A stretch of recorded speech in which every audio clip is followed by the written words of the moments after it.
நம்ம Gemini school of astrology வந்து எப்பவுமே ப்ரிப்பேர் பண்றது ஜாமக்கோள் பிரசன்னம். ஸோ இது வந்து எல்லா விஷயங்களுக்கும் நமக்கு ஓரளவுக்கு துல்லியமான விடைகளை கொடுக்கறதுனால நாம அதை ப்ரிப்பேர் பண்ணி அது எப்படி எடுக்கணும் அப்படிங்கிறத ஒரு சின்ன ஹிண்டோட நம்ம அதை அடுத்த கட்டத்துக்கு நம்ம எடுத்துட்டு போலாங்க. ஸோ உதாரணத்துக்கு வந்து பாத்தீங்கன்னா ஜாமக்கோள் பிரசனத்துல வந்து பாத்தீங்கன்னாங்க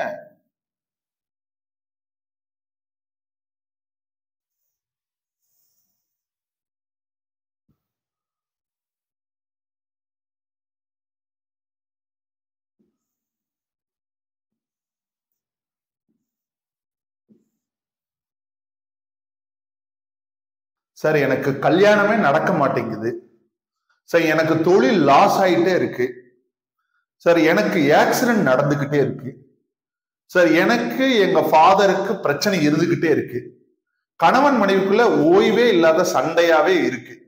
இந்த மாதிரி கேள்வி ஒரு அஸ்ட்ராலஜர் கேட்கும் போது நீங்க பிரசன்னம் போட்டீங்க அப்படின்னு வச்சுக்கோங்க, எந்த பிரச்சனை வேணாலும் எந்த உதயம் வேணாலும் வரலாம், பகல் இரவு எப்ப வேணாலும் பார்க்கலாம்.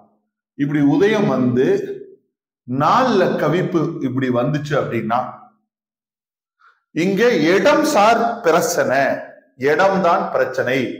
அப்ப அவருக்கு வந்து வாஸ்த சரி பண்ணணும், வீட்டை மாத்தணும், தொழில் செய்யக்கூடிய இடத்தை மாத்தணும், வணிக வளாகத்தை மாத்தணும், அலுவலகத்தை மாத்தணும், டேபிளை மாத்தணும்.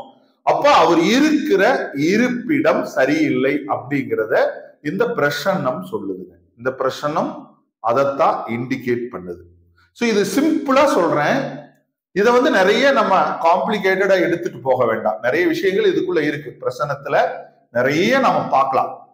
அப்போ நமக்கு வரும்போது ஒருத்தர் வந்து இந்த மாதிரி ஒரு கொஸ்டின் கேட்கும் போது அங்க நாள்ல கவிப்பு அப்படின்னு வந்துச்சுனாலே இவங்களுக்கு அதிகபட்சமான பிரச்சனை அப்படிங்கிறது வீடு, இடம், தொழிற்சாலை, அலுவலகம், இருப்பிடம், டேபிள், இது மாதிரி எல்லாத்துக்குமே இது ஒரு காரணமா இருக்கு. அதை போய் நம்ம என்ன பண்ணணும், சரியா பார்க்கணும். அந்த வீட்டையோ தொழிற்சாலையோ அலுவலகத்தையோ டேபிளையோ பார்த்தோம்னா வாஸ்து நிபுணராக இருக்கிறவங்களுக்கு அது கண்டிப்பா அந்த இடத்துல ஆமா பிரசன்ன காட்டின மாதிரியே அவங்க இடம் இருக்கு, வீடு பிரச்சனையா இருக்கு, தொழிற்சாலையோட சூழ்நிலைகள் பிரச்சனையா இருக்கு, அவர் உட்கார்ந்து இருக்கிற டேபிளோட வியூ சரியில்லை அப்படிங்கிறத நம்மால உறுதியா பார்த்து அந்த இடத்தை நம்ம தெரிஞ்சுக்கக்கூடிய அமைப்பு இருக்கு. சரிங்களா? அந்த அமைப்பை வச்சு நாம உறுதியா அந்த சூழ்நிலைகளை நம்மால உறுதியா கண்டுபிடிச்சிருக்கக்கூடிய நமக்கு வாய்ப்புகள் இருக்கு.